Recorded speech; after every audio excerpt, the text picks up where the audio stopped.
자, 계속해서 로마서 두 번째 공부입니다. 1장 1절부터 17절인데요. 16절, 17절만 같이 한번 보겠습니다. 16절, 17절. 네, 다 같이 읽을까요? 시작. 나는 복음을 부끄러워하지 않습니다. 이 복음은 유대 사람을 비롯하여 그리스도 사람에게 이르기까지 모든 믿는 사람을 구원하는 하나님의 능력입니다. 하나님의 의가 복음 속에 나타납니다. 이 일은 오로지 믿음에 근거하여 일어납니다. 이것은 성경에 기록한 바 의인은 믿음으로 살 것이라 하는 것과 같습니다. 이렇게 얘기합니다. 거기 제목처럼 복음은 능력이라고 이렇게 이야기를 하고 있는데 우리는 그 하나님의 복음을 계속 듣고 있죠. 그죠? 성경이 그 얘기를 하고 있지 않습니까? 그래서 그 복음은 그 가장 기쁜 소리가 여러분한테 들리는 거죠. 그죠? 그래서 이 기쁜 소리가 들리기 때문에 여러분 세상에서 누구한테 사랑하는 사람한테 편지가 와도 이렇게 좋은데 가장 기쁨의 소리를 이렇게 여러분한테 매일 이렇게 소리가 낮은 낮에게 밤은 밤에게 이렇게 말없이 전해진다고 하는 것처럼 이 기쁜 소리가 항상 여러분에게 들리시기 바랍니다. 이게 복음이거든요. 그래서 그 한자로 얘기하면 복복자에다가 소리음자인데 이 세상에 이렇게 기쁜 소리가 없는 거예요. 그러니까 딴 소리 듣지 마셔요. 예? 그 쓰잘데기 없는 소리 듣지 마시고 항상 이 기쁜 소리를 들으시기 바랍니다. 왜냐? 이 복음에는 여기 그렇잖아요. 복음에 능력이 있다고 이렇게 얘기하고 있습니다. 그래서 우리가 크게 이렇게 세 가지로 그 이야기를 한다면 이 복음을 좀 여러 가지로 표현을 할 수가 있지만 역시 복음에서 우리는 제일 먼저 뭐를 발견하느냐고 하면 아까 아침에도 약간 얘기했지만 이제 뭐 요한복음이나 요한서도 그렇고 피복 사도들 전부가 얘기하는 것처럼 그들이 그 어떤 복음을 통하여 예수를 만나고 뭐를 발견했냐고 하면 사랑을 아는 거예요. 사랑. 그래서 내게 없던 그 사랑이 우리 안에 충만히 있기 때문에 여러분 사랑하면 세상이 다 사랑스럽게 보이는 거예요.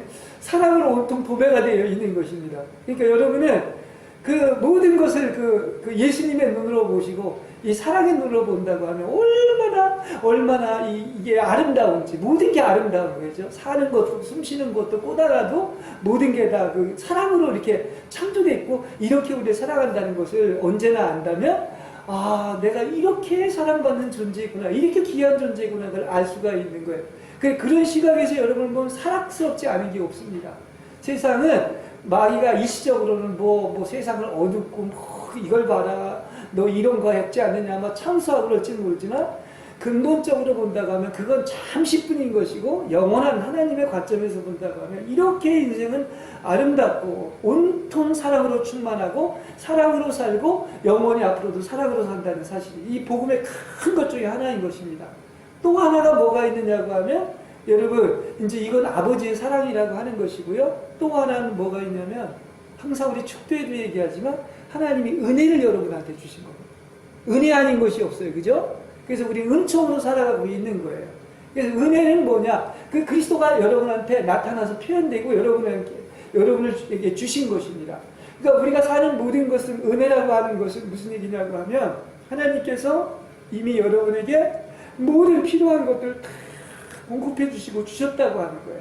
그러니까 내가 사는 것, 나의 나된 모든 것이 다 알고 나면 다들 뭐냐? 하나님의 긍휼이 임해서 우리가 하나님의 은혜 가운데 살아가는 것이다. 그러니까 항상 얘기했지만 은혜의 강물이 넘치면 세상의 모든 것을 다 넉넉히 다 순풍에 덮다듯이 그걸 다 넘어갈 수 있다고 얘기를 하지 않았습니까? 그걸 얘기하고 있습니다. 근데 이제 오늘 본문에서 얘기하는 그 복음의 그 세 번째 능력이 있다고 하면 그건 바로 뭐냐면 여기 본문에도 얘기했죠. 누구는 믿음으로 산다.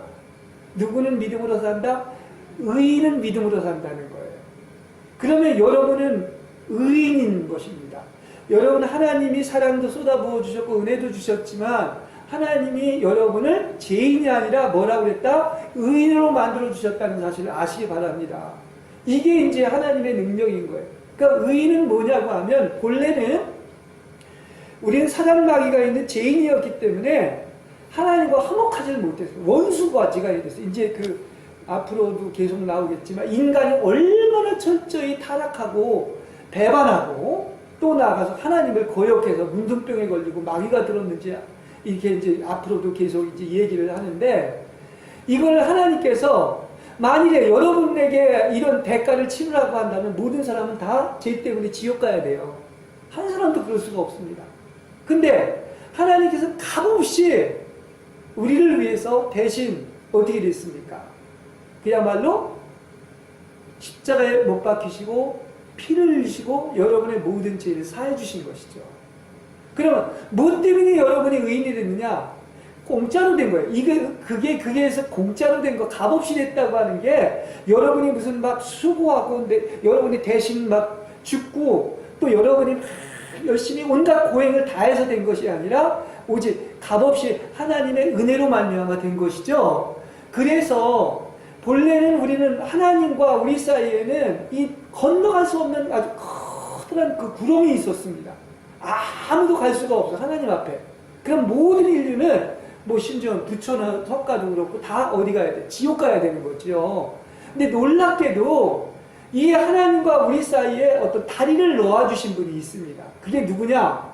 예수 그리스도가 그 어떤 여기 이쪽과 하늘과 그 구렁에 아무도 넘어갈 수 없어요. 그 구렁 밑에는 온갖 뱀들이 득실거리고 그야말로 불지옥과 같은 것이 있는데, 이것을 이렇게 하나님과 우리 사이에를 이렇게 딱 뭘로 다리를 놓아줬냐면 이 십자가라고 하는 다리를 넣어준 거예요. 그러니까 십자가를 통해서 여러분은 어디로 갈 수 있어? 하나님 이렇게 갈 수가 있는, 하나님과 화해를 시켜준 거예요. 누가 화해를 시켜요? 여러분이 잘나서 무슨 수고를 내고 선행을 해서 시켜준 것이 아니라 예수님께서 대신, 그래 내가 이 모든 죄를 다 지금 십자가에 못 박히시게 해서 그리고 부활하고 승천하지 않았습니까? 그것이 바로 하나님의 아들이라는 증거이고, 여러분은 어떤 것입니까? 그분을 믿기만 하면은 하나님이 어떻게 된 것입니까? 여러분은 의인이라고 인정을 해주시는 거예요. 그럼 죄인이 의인이 된 것은 뭐 때문이다? 오직 예수 그리스도 때문에 그렇게 된 거예요. 그러니까 이거 복음이 바로 그걸 얘기해주고 있기 때문에 이것은 능력인 것입니다. 그러니까 의인이 됐다고 하는 말은 여기서 이제 의인이라고 표현을 했지만은 justification이라고 그 의인이라고 했지만, 다시 말하면 아무도 죄를 범해서 하나님의 영광에 이르지를 못했는데 하나님과 올바른 관계를 맺게 한 거예요. 그래서 여러분은 언제든지 어떤 것입니까? 죄인이면 하나님 앞에 나갈 수가 없는데 의인으로 예수 그리스도를 통해서는 누구든지 다 은혜의 보좌 앞에 담대히 나아갈 수가 있는 것입니다. 그러니까 의인이 뭐라는 게 이해가 되지요? 여러분은 의인이에요, 죄인이에요? 사실 의인이에요. 물론 죄인이지만 의인이고 의인이지만 대인이지만 이미 하나님께서 다 2000년 전에 이루시고 완성했기 때문에 여러분은 뭐다? 의인이 된 겁니다. 그래서 값없이 여러분은 언제든지 예수를 통해서라면 그분의 은혜 앞에, 그분의 보좌 앞에, 하나님이 있는 곳에, 그게 지성소라고 보통 하는데 거기에 나갈 수가 있는 거예요. 그래서 이걸 복음의 능력이라고 하는 것을 알 수가 있습니다. 여러분은 할 일은 뭐만 있습니까, 그러면? 딴 거 없죠? 예수님이 다 이루신 거야. 제가 지난주에도 얘기를 했지만은 사단은 끊임없이 네가 이랬는데, 예? 너 이재범하고 저재범했는데 너 지옥 가야 마땅하지 않으니까 끊임없이 참소를 한다고 하지만 예수님이 뭐라고 하면 또다시 변호를 하는 거예요. 그때만. 여러분 무슨 잘못을 했어도 여러분 뭡니까? 주님이 나의 변호사가 되셔가지고 죄진 거 맞아요. 그 사탄은 자꾸 저렇게 고발하고 참소하는데 검사처럼 이거 내가 사랑하는 내 자녀를 위해서 내가 대신 피 흘리고 대가를 치렀기 때문에 그냥 그것을 이제 주님 앞에 얘기를 하면은 하나님께서는 뭘 보고서 우리의 모든 죄를 또 사해 주시느냐? 값없이 사해 주시냐고 하면 그 예수님이 흘리신 보혈을 보고서 우리의 죄를 사해 주시기 때문에 언제나 우리는 뭡니까? 영원히 신분이 이제 의인이라고 하는 것을 알 수가, 이게 이제 복음의 능력이라고 하는 것을 알 수가 있어요. 여러분, 종교 개혁이 하나의 시대적인 큰 시대의 전환이라고 볼 수 있는데, 이제 이 복음의 능력을 모르는 사람들이 이걸 자꾸 왜곡해가지고, 이 천주교에서는 자꾸 이런 얘기를 했습니다. 믿음도 있어야 되겠지만은, 뭘 자꾸 해야 된다. 네가 무슨 율법도 지키고, 선행도 해야 되고, 착한 일도 해야 되고, 심지어는 금식도 해야 되고, 고행도 해야 된다. 자꾸 이런 잘못된 가르침이 있었습니다. 그러니까, 그 무슨 사진만을 봐도 뭐 사제들만, 특별한 사람들만, 천국까지 나른 사람들은 다 지옥에 떨어지는 그림이 있으니까 웬만한 사람들은 뭐를 내가 그냥 막 피를 흘리고 뭐를 고행을 하지 않으면 구원을 못 얻는다고 하는 게 잘못된 이런 교리들이 있었습니다.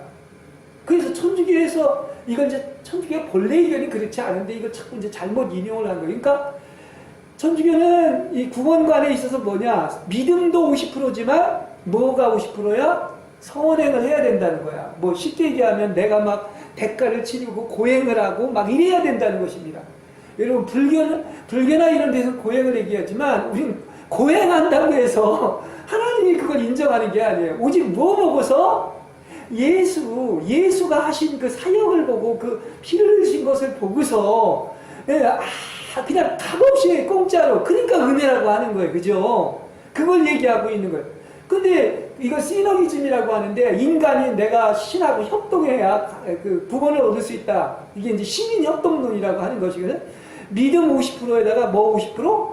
고행이나 선행을 50% 해야 된다. 이거 잘못됐죠.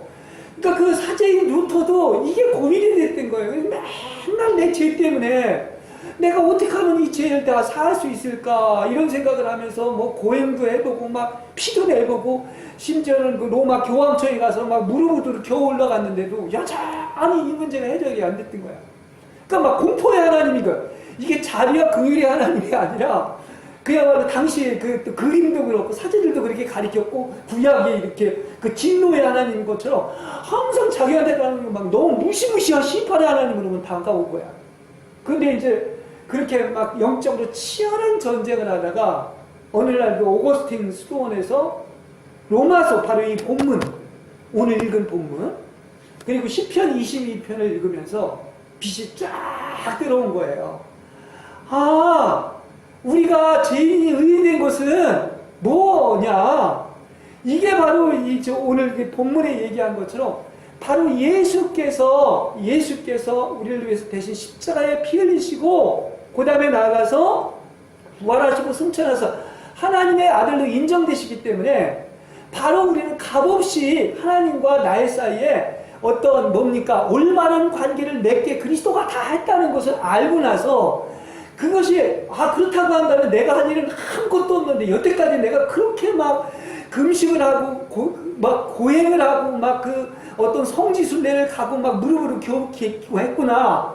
그러면 이 빛을 쫙 받고 나니까 오직 우리가 의인이 됐어요. 이제 의인이 됐는데, 객관적으로 의인이 됐는데, 우리가 할 일은 뭐냐? 내가 고행하고 그럴 필요가 없이, 칠성례를 다 행하고 하는 필요가 없이, 오직 성경에 나와 있는 대로 여러분은 뭐 하면 돼?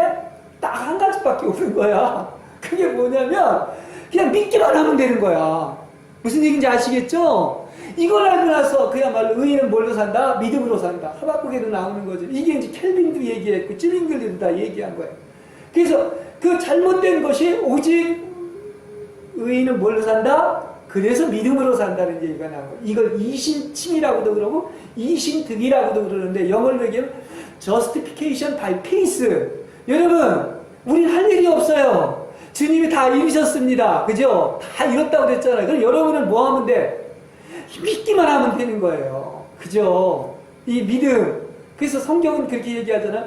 믿음이 없이는 하나님을 기쁘시게 하지. 알아야 되는데, 내가 또다시 율법을 지키려고 하면 또 믿음에서 다시 율법으로 돌아간 거야.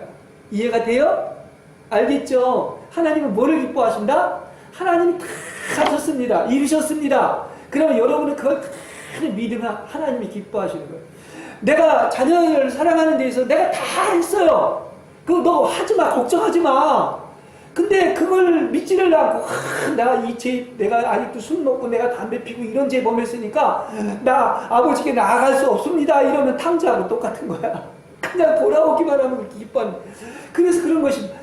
우리는 뭐 하면 되는 것이냐? 다 거저고 공짜고 값없이 은혜로 됐기 때문에 우리는 믿음으로 어떤 것입니까? 의인이 됐고 성화가 되고 그야말로 천국에 들어가는 거 아니겠습니까? 그래서 믿음으로 뭡니까?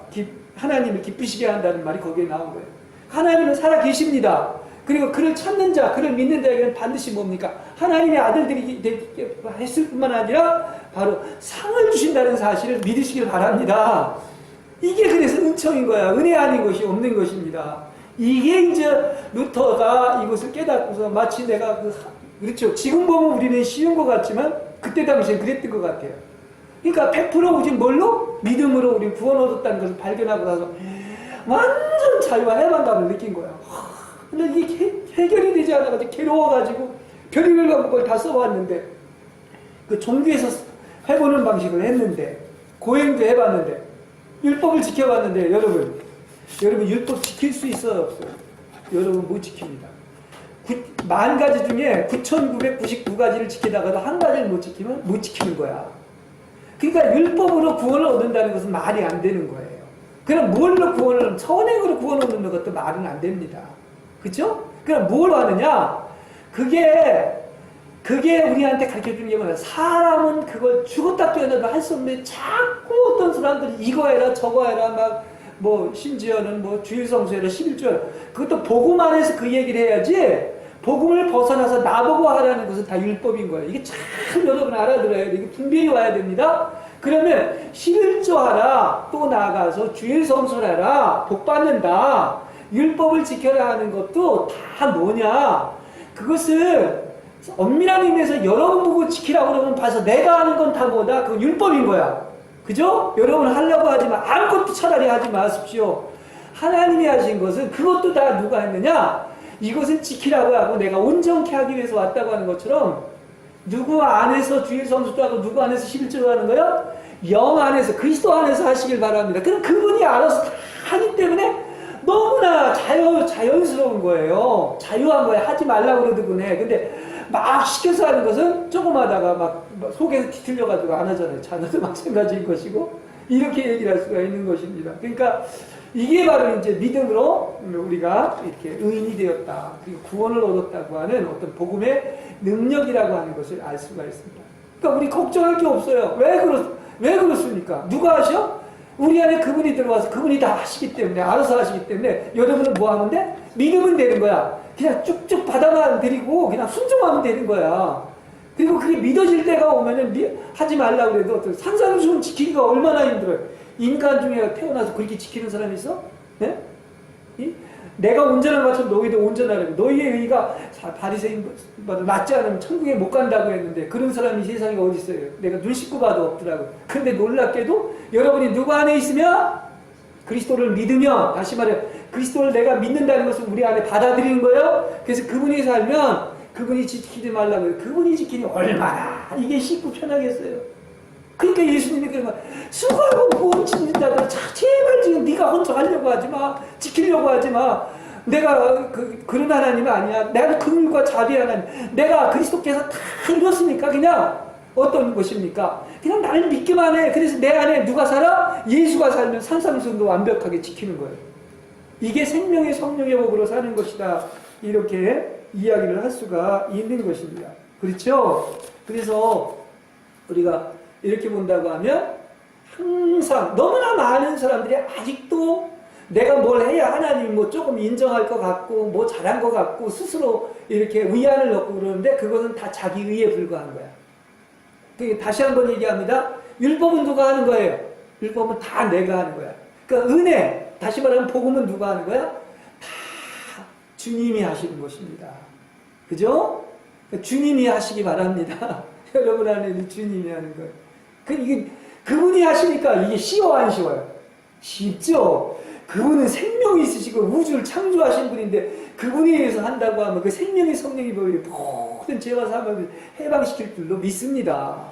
그게 레디비야, 레디비. 그렇지 않습니까? 얼마나 자연스러운 것입니까? 그래서 로마서는 이제 예수님께서 여러분 알겠지만 앞에서는 사복음서가 있고 사도행전을 제5복음서라고까지 얘기하고 있지 않습니까? 이것은 육신을 입고 오셔가지고 이 땅에서 다시 말하면 십자가와 부활과 육신을 승천하기까지의 내용을 얘기한다면 그때는 예수님 한 분에 대한 얘기가 대부분의 초점이에요.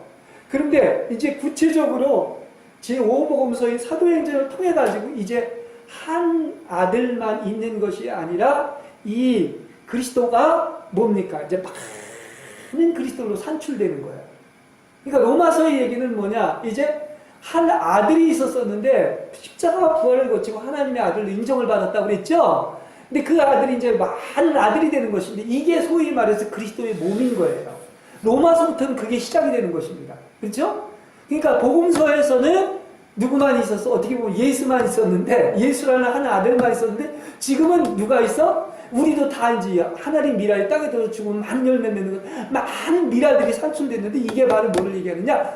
그리스도의 몸인 교회를 얘기하는 거죠. 몸의 이상을 얘기하고. 그래서 로마서는 바로 그걸 여러분한테 얘기해 주는 것입니다. 그렇죠? 지금 좋은 시대 살고 있죠. 왜냐? 예수가 한 분이 아니에요. 오해하고 듣지 마세요. 많은 지금 예수가 있으니 하나님이 기뻐하실까 안 기뻐하실까? 자식이 많을수록 좋잖아요. 그죠?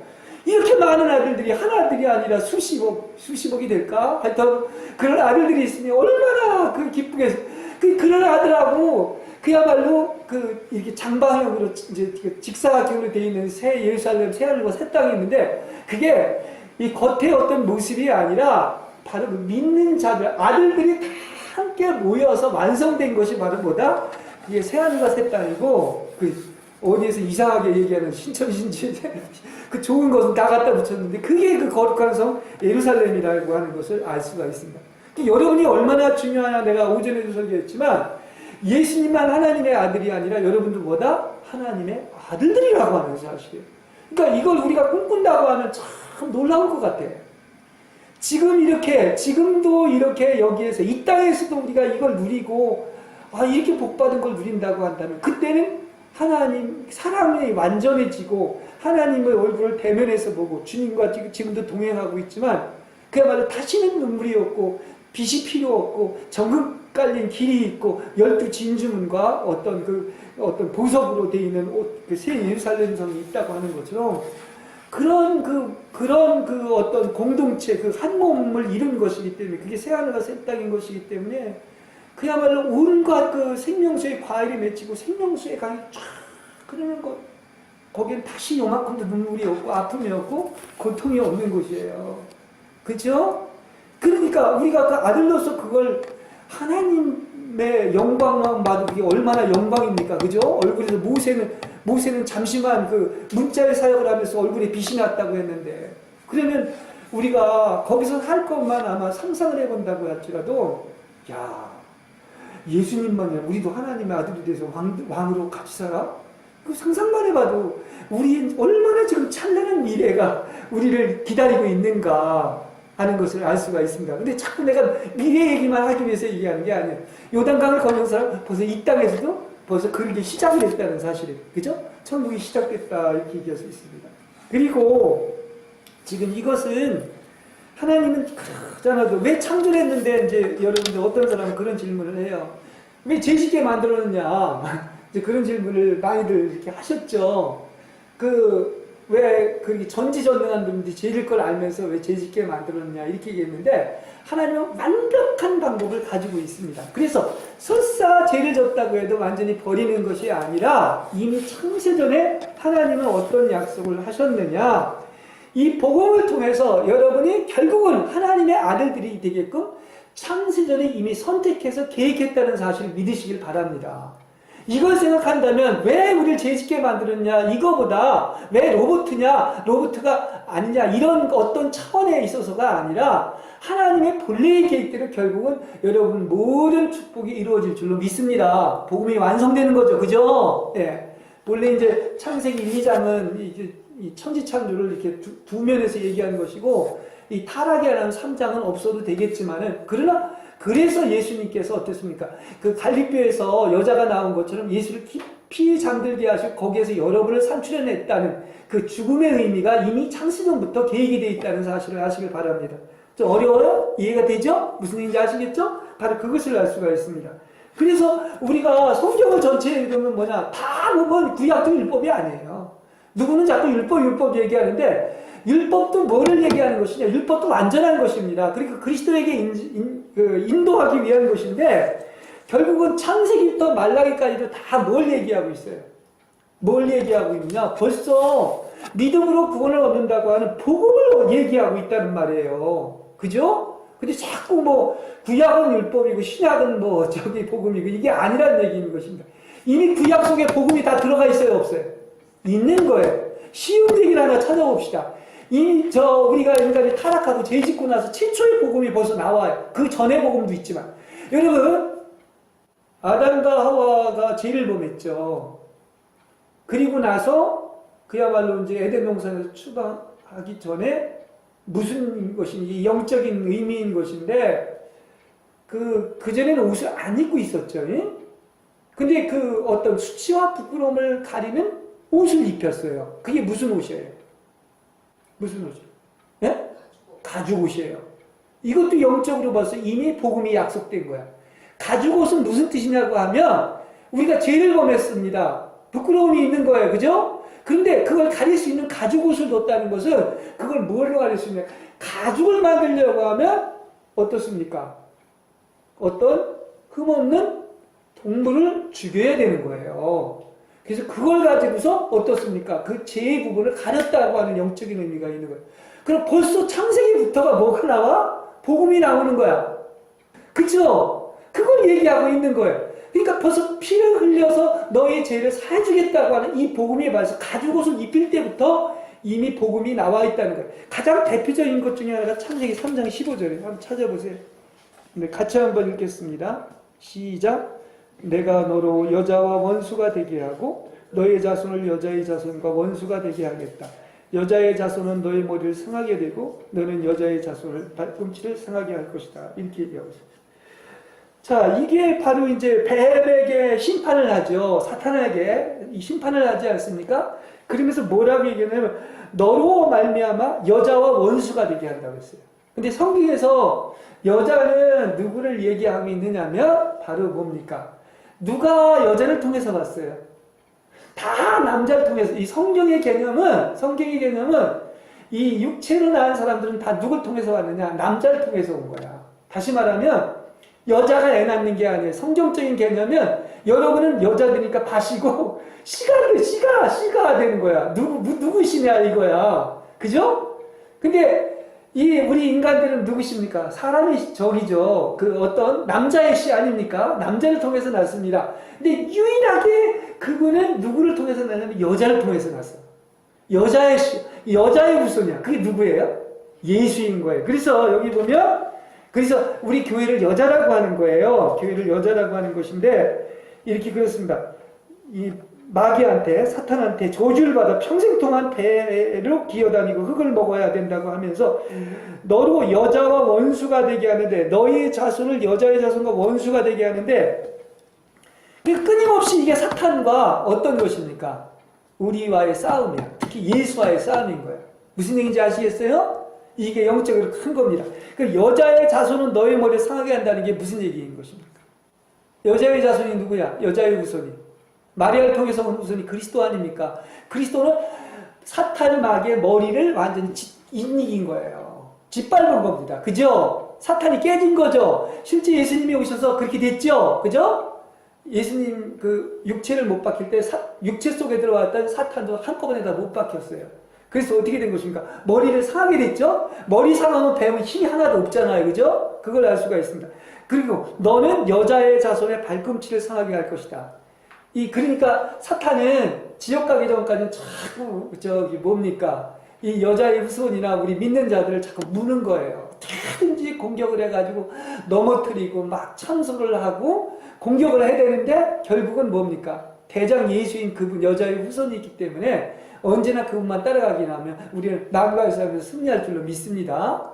그래서 우리가 제일 천국에 올라가기까지 공중의 권세자원 타락한 천사들과 사단마귀가 있는데 그게 이제 다 어떻게 되는 것입니까? 우리가 짓밟고 다 짓이기고 하늘로 이렇게 승천하는 이런 과정이 됐어요. 그러니까 다시 한번 얘기하지만 자꾸 구약은 뭐 그렇고 하는 것이 아니라 이미 창세기부터 1장 2장에서부터 그리고 나아가서 창세기부터 말라기까지 뭡니까? 이미 복음이 다 들어가 있는 거예요. 아브라함 얘기도 복음 아닙니까? 그죠? 아브라함이 무슨 행위를 통해서 구원 얻어서 아브라함이 믿음의 조상인 것처럼 뭘로 구원 얻었어? 믿음으로 다 구원 얻은 거예요. 야곱 얘기도 마찬가지고 이삭도 마찬가지고 요셉도 마찬가지고 말라기도 그러잖아요. 말라기도 제가 창세기부터 말라기까지 얘는 너에겐 의로운 해가 떠올라가지고 그다음 뭐라고 그랬습니까? 그죠? 의로운 애가 이렇게 떠올라가지고 비쳐나와서 마치 어떻게 되느냐, 너희 병을 다 고쳐주고 그것이 마치 애양간에 있는 소가 뛰어나와서 막 하는 것처럼 그렇게 나쁜 자들을 다 짓밟는다는 이런 얘기가 있어요. 말라기에 있어요, 없어요? 있죠? 의로운 애가. 그 누굽니까? 예수예요. 예수를 보내주겠다. 그 성경 얘기는 다 뭐냐? 성막 얘기도 그렇고 다윗한테도 얘기, 다윗의 후손을 통해서 예수가 나오겠다는 것, 또 미가서에서 뭐 처녀가 인기해 아들을 낳, 이런 모든 것들이 율법이야, 복음이야? 복음인 것입니다. 그죠? 이게 복음의 능력인 거예요. 그거를 얘기하고 있는 것입니다. 그래서 성경에 이렇게 약속된 것이 차곡차곡 하나하나가 이루어졌다 얘기하고 있죠. 자, 그러면 복음의 핵심이 뭡니까? 복음의 핵심은 뭐 맨날 여러분한테 얘기하는 거죠? 복음의 핵심은 뭐죠? 누굴 약속하신 거야? 쉽게 얘기한다면 누굴 약속하셨습니까? 여러분한테. 그렇죠? 예수 그리스도죠. 그죠?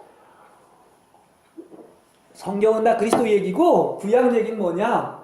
바로 너를 구속할, 그리고 너를 하나님의 아들로 만들, 믿음으로 축복을 받는 모든 믿음의 근원이 되는 누굴 보내겠다는 것입니까? 메시아, 구세주를 보내겠다는 거예요. 그 구약은 이 땅에 오겠다고 하는 그 직간접의 어떤 예언을 끊임없이 하고 있는 것이기 때문에 구약도 다 뭐에 해당이 되느냐고 하면 뭡니까? 이게 복음이라고 하는 것을 알 수가 있는 것입니다. 잘 들으셨죠? 예. 오해하지 마십시오. 괜히 이상하게 설교하면 안 됩니다. 나한테 얘기하는 건가?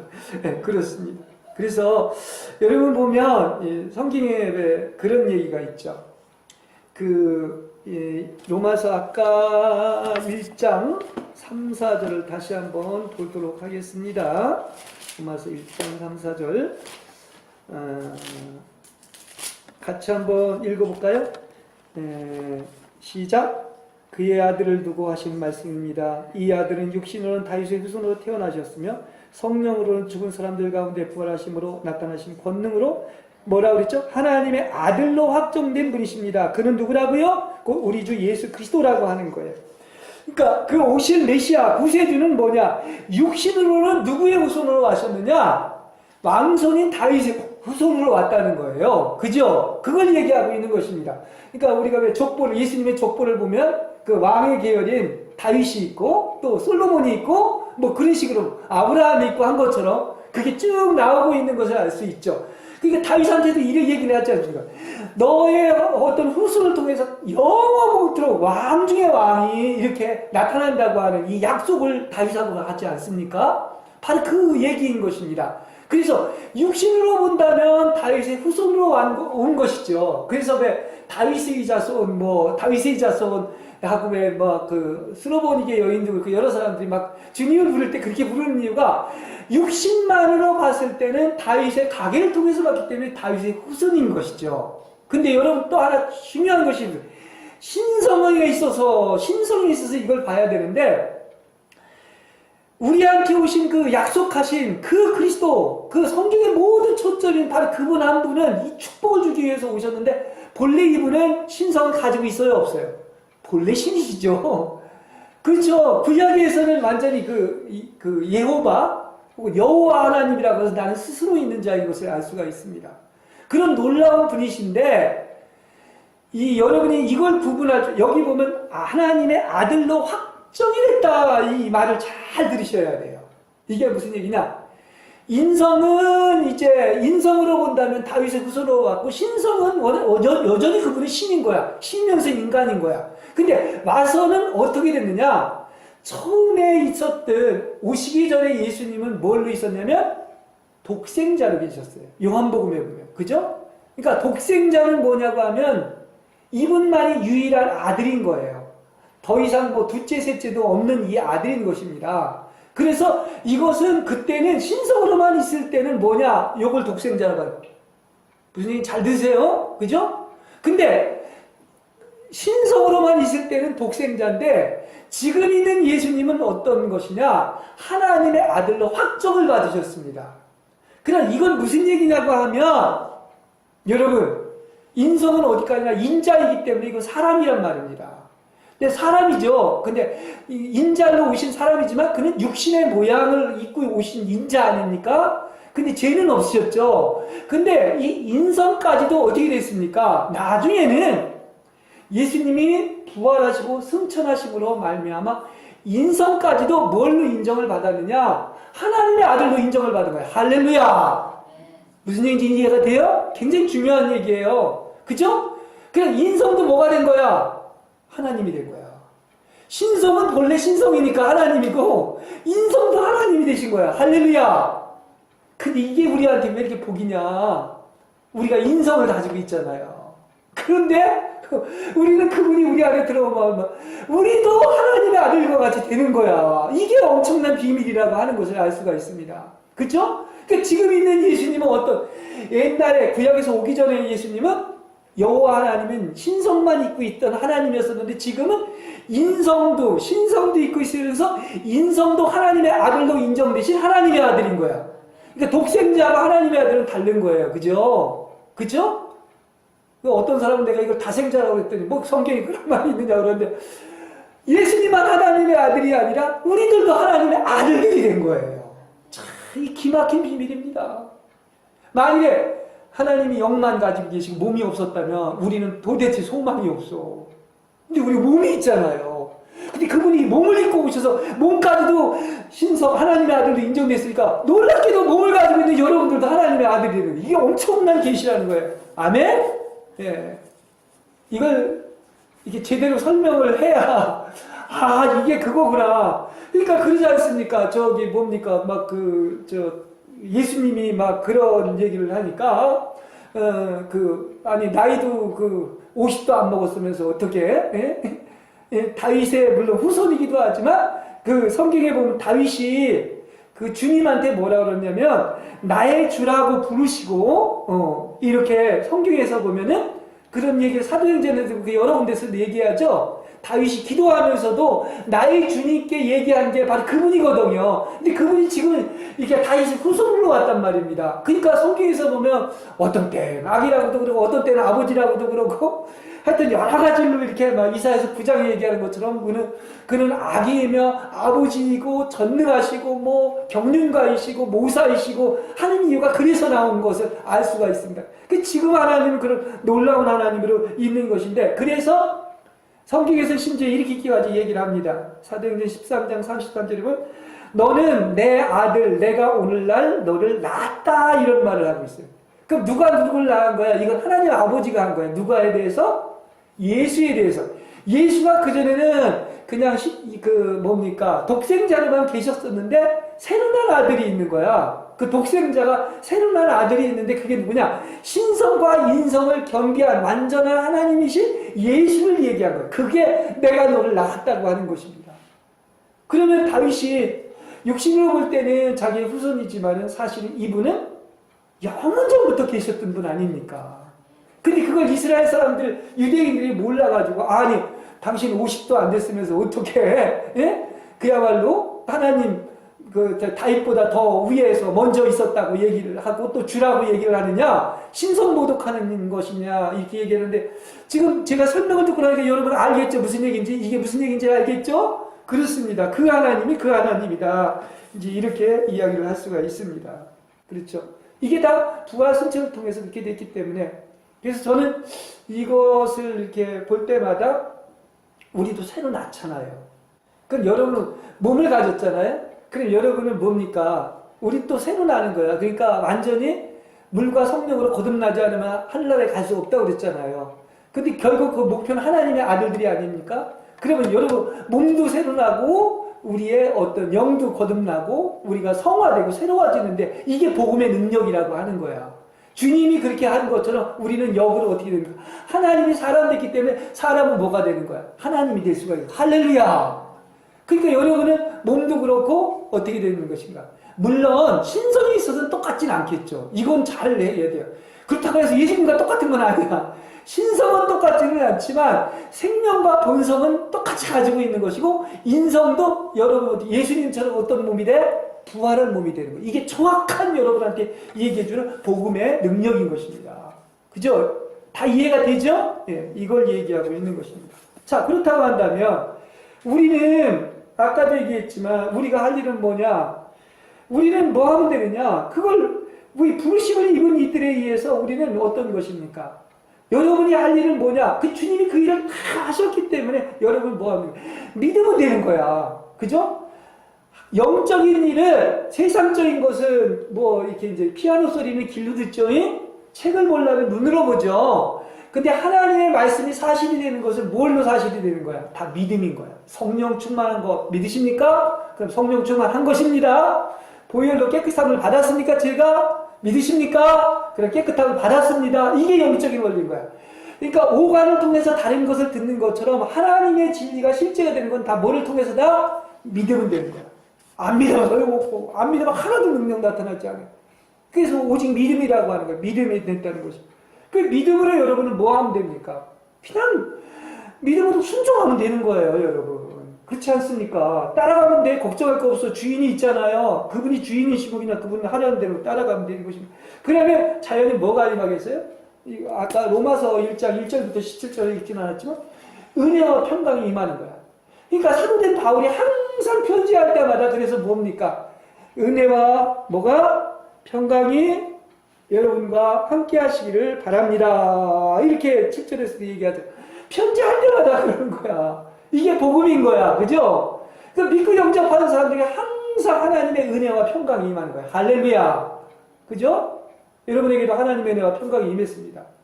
아무리 좋은 얘기를 해도 여러분 안 믿으면 소용없지만 믿는 사람에게는 이런 능력이 나타나. 그래서 이게 복음의 능력인 거예요. 그죠? 그걸 얘기해주고 있는 것입니다. 자, 그렇기 때문에 우리는 어떻게 해야 되겠는가?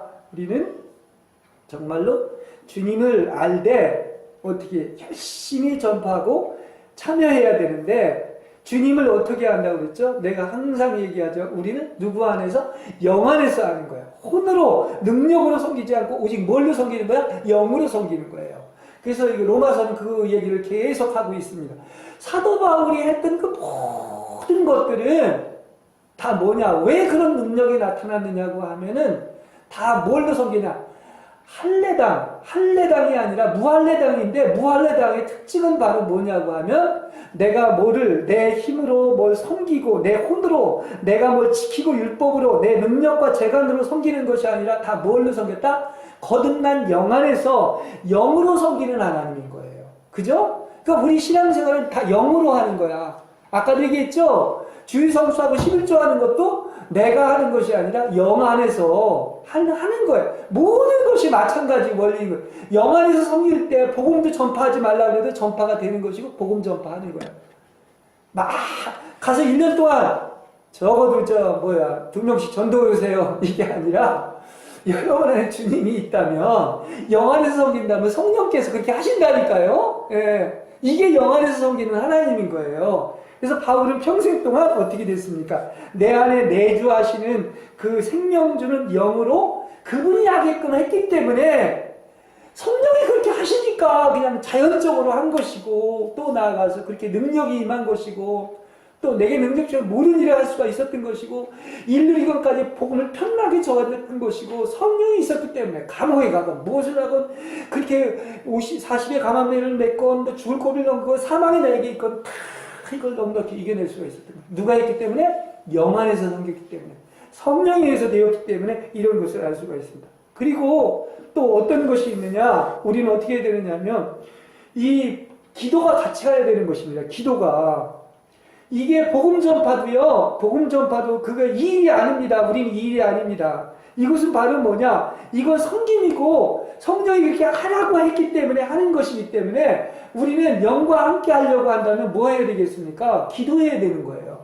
그래서 바울도 기도하라고 이렇게 얘기하지 않습니까? 기도가 같이 나가야 되는 거예요. 영이 함께 나가는데 주님과 대화 나누고 기도와 함께 나가는 거지 기도 하나도 없이 하는 게 아니라는 사실을 알 수가 있습니다. 그리고 어떻게 했느냐? 우리는 뭐를 할 때 그냥 어떤 책임과 의무감에서 하는 게 아닙니다. 물론 사명이 우리한테 있지만 바울은 기도했을 뿐만 아니라 항상 어떤 마음이 있었냐고 나는 떳떳해. 근데 한 가지 항상 내 안에서 뭔가 내가 이걸 하지 않으면 그냥 아주 그냥 막 견디지 못하는 화가 미칠 것 같은 이런 마음이 하나가 있어서 그게 뭘까요? 그게 바로 뭐냐면 복음의 빚진 자라고 하는 거예요. 나는 은혜를 받고 복음의 능력을 알고 나니까 나는 복음의 빚진 자인 거야. 내가 이렇게 많은 걸 받았는데 도대체 내가 딴 건 모르지만 내 영 안에서 섬기는 하나님은 하지 말라고 해도 내가 이 영 안에서 어떻게 되는 것인가. 이렇게 복음을 빚을 졌는데 이거 쏟아부어 주셨는데 그래서 뭡니까? 이게 뭡니까? 이 복음을 내가 전해야 된다고 하는 이 사명을 갖게 된 거예요. 복음의 빚을 갖기 위해 가지고. 여러분들도 복음의 빚진 자예요. 이 정도 은혜 받아서 복음의 빚진 자입니다. 그죠? 뭘 더 말해요? 그렇지 않습니까? 그러면 복음의 빚진 자라는 마음이 있으면 나만 잘 먹고 잘 살아야 뭐 하겠습니까? 저 불쌍한 영혼들이 있고 또 그냥 예수를 믿어도 그냥 그 어둠 속에서 여전히 그냥 율법이나 지키려고 하고 그 고통 루터가 그 희심하기 전에 그 고통처럼 그 바울이 그런 것처럼 그런 사람들이 어떻게 됩니까? 내가 복음의 빚진 자라는 이런 마음이 있다면 딴 것을 몰라도 이 복음의 빚은 반드시 갚아요. 여러분 빚이 얼마나 무서운 줄 알아요? 한번 빚져보면 알지만 진짜 이건 뭐 살이 탑니다. 그렇지 않습니까? 그러니까 딴 건 몰라도 우리는 로마서에 보면 반드시 그 얘기가 나와요. 복음에 우리 빚진 자들이야. 그래서 바울이 그 사회가 그것도 하나님이 주신 마음이고 그렇지 않습니까? 우리 복음이 빚진 자예요. 여러분만 받고서 끝나면 안 되는 것이죠. 왜냐하면 주님이 나한테 이렇게 복음을 능력을 알고 이렇게 나를 구원하고 의인 만들고 사랑과 평화를 이렇게 주셨는데 이걸 어떻게 해야 되나? 내가 갚을 수 있는 유일한 방법은 뭐 하는 거야? 그 복음을 전하는 거야. 네? 복음을 전하는 거야. 그죠? 네. 그래서 그는 어떻게 됐습니까? 네? 복음의 빚진 자라는 그런 그 마음이 있었기 때문에 그래서 열심히 그야말로 영 안에서 불타서 목숨을 남기지 않고 이렇게 전했던 이유가 거기에 있는 것입니다. 이것도 새로운 느낌이에요. 그죠? 우리는 어떤 자들이다? 은혜 받은 사람은 반드시 복음의 능력을 하는 사람은 복음의 빚진 자라는 것이다. 빚은 어떻게 돼야 되는 거예요? 갚아도 돼? 안 갚아도 돼? 반드시 갚아야 되는 거예요. 그렇지 않습니까? 여러분 빚 갚아요. 딴 부담은 하나도 딴 사람이 딴 사람한테 빚졌으면 그 혹시 돈 없으면 떼어먹어도 돼요. 근데 딴 거는 몰라도 복음의 빚진 것은 반드시 갚아야 돼. 그걸 얘기해주고 있다. 이렇게 얘기하고 있습니다. 그래서 어떻게 얘기하고 있습니까? 하나님의 복음은 구원에 이르게 하는 하나님의 능력이라고 한 거예요. 그래서 그렇죠? 우리를 구원에 이르게 하는 것을 알 수가 있습니다. 그럼 구원에 이른다는 건 뭐냐? 이 복음을 구원에 이른다는 것은 이 심판받고 지옥에서의 구원도 있죠. 이건 당연하죠. 여러분 심판받고 지옥에 안 갑니다. 이제 그렇죠? 우리는 확실하죠. 근데 그것만이 아닌 거예요. 세상에서 구원받는 거예요. 다시 말한다고 하면 옛 창조에 속한 어떤 자아나 육의 본성이나 이기주의나 개인주의나 이 분열이나 어떤 세상의 어둠에서 이 해방받는 것을 얘기하고 이게 진정한 구원이에요. 그죠? 그러니까 구원은 지옥 안 가는 것만 구원이 아니라 뭐다? 어떤 것이죠? 이런 어떤 이런 나와 관련된 것에서도 다 구원받는 여러분이 되시길 바랍니다. 네, 그렇습니다. 자, 그 다음에 또 이 적극적인 면에서 이 복음은 결국은 무슨 능력이 있느냐고 하면 뭐 이건 뭐 지난주에 내가 자세히 너무 설명하기 때문에 자세히 얘기는 안 했죠. 여러분을 거룩하게 한다는 말입니다.